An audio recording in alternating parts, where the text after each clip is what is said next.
Dear friends, ഇന്നത്തെ recipe നിങ്ങൾ തംബ്നെയിലിൽ കണ്ടതുപോലെ ഒരു പെർഫെക്റ്റ് കേർഡ് റൈസ് എങ്ങനെ ഉണ്ടാക്കാമെന്നാണ്. കേർഡ് റൈസോ, അതൊക്കെ സിമ്പിളല്ലേ, തൈര് ഒഴിക്കുക, താളിക്കുക, പിന്നെ റെഡിയായി. പക്ഷെ അങ്ങനെയല്ല കേട്ടോ. ചോറ് വേവിക്കുന്നതിലും താളിക്കുന്നതിലും തൈര് ചേർക്കുന്നതിലും ഒക്കെ ഒരു കണക്കുണ്ട്. അതൊക്കെ ഒന്ന് ശ്രദ്ധിച്ചാൽ ആർക്കും ഉണ്ടാക്കിയെടുക്കാം നല്ല പെർഫെക്റ്റായ കേർഡ് റൈസ്. അപ്പോൾ എങ്ങനെയാണ്, നമുക്ക് നമ്മുടെ ഇന്നത്തെ വീഡിയോയിലോട്ട് പോവല്ലേ? എല്ലാവർക്കും നമ്മുടെ പുതിയ റെസിപ്പി വീഡിയോയിലോട്ട് സ്വാഗതം. അപ്പോൾ നമുക്ക് ആദ്യം ഒരു കുക്കർ എടുക്കുക. അതിൻ്റെ അകത്തേക്ക് ഒരു ഗ്ലാസ് അരി ഇട്ട് കൊടുക്കുക. ഞാനിവിടെ പൊന്നരിയാണ് എടുത്തിരിക്കുന്നത്. അത് ഓൾറെഡി ഞാൻ കഴുകി ഊറ്റി വെച്ചിരുന്നതാണ്. ഇത് കുക്കറിലേക്ക് ഇട്ട് കൊടുക്കുക. അടുത്തത് അതേ ഗ്ലാസ്സിന് തന്നെ ഒരു ഗ്ലാസ് പാൽ ഒഴിച്ച് കൊടുക്കുക.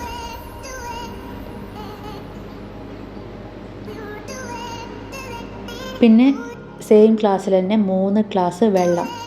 ഇതാണ് ഇതിൻ്റെ ഒരു കണക്ക്. നമ്മൾ ഏത് ഗ്ലാസ്സിലാണോ അരി എടുക്കുന്നത് അതിന് ഒരു ഗ്ലാസ് പാലും 3 ഗ്ലാസ് വെള്ളവും.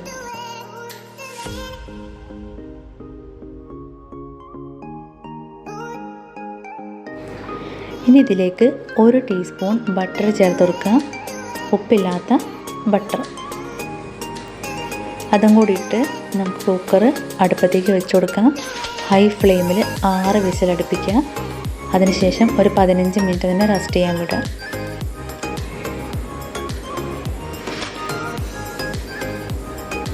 ഇനി 15 മിനിറ്റൊക്കെ കഴിഞ്ഞതിന് ശേഷം നമുക്കൊന്ന് തുറന്ന് നോക്കാം. ഇതിലെ പാല് കംപ്ലീറ്റ് വറ്റിയിട്ടുണ്ട്. ചോറ് നന്നായിട്ട് വെന്തിട്ടുണ്ട്. അത് നിങ്ങൾക്ക് ഇളക്കുമ്പോൾ മനസ്സിലാവും.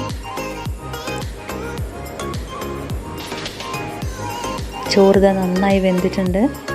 അടിയിലൊന്നും ഒട്ടും പിടിച്ചിട്ടില്ല കേട്ടോ. നന്നായിട്ട് വെന്തിട്ടുണ്ട്. ഇതിലേക്ക് നമുക്ക് ഓരോരോ ഇൻഗ്രീഡിയൻസ് ആയിട്ട് ചേർക്കാം. ആദ്യം 1 ടീസ്പൂൺ ഉപ്പിട്ട് കൊടുക്കുന്നുണ്ട്.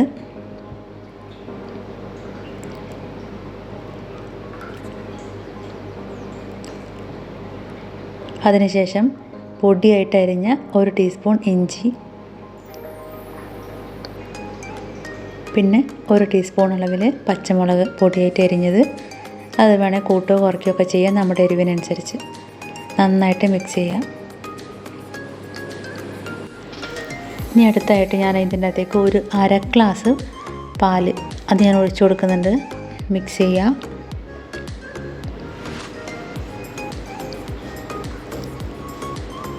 അടുത്തായിട്ട് 1 ടീസ്പൂൺ കായപ്പൊടി.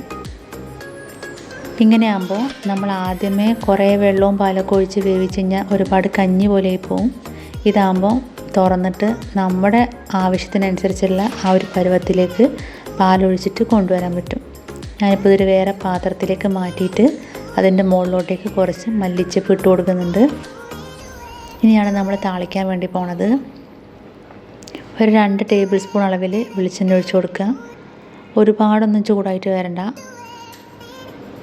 ആദ്യം നമ്മൾ കടുകിടുന്നതിന് പകരം വറ്റൽമുളക് അല്ലെങ്കിൽ പിരിയൻമുളകാണ് ഇട്ട് കൊടുക്കുന്നത്.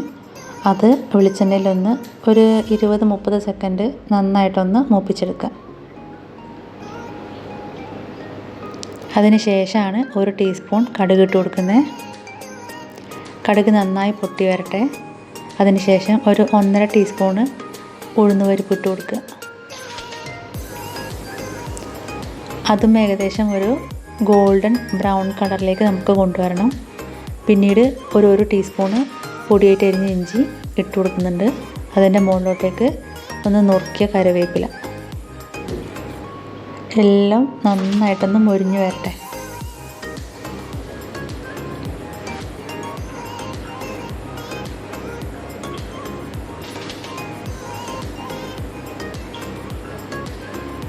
അപ്പം എല്ലാം ഒന്ന് നന്നായിട്ടൊന്ന് മൊരിഞ്ഞ് വന്നിട്ടുണ്ട്.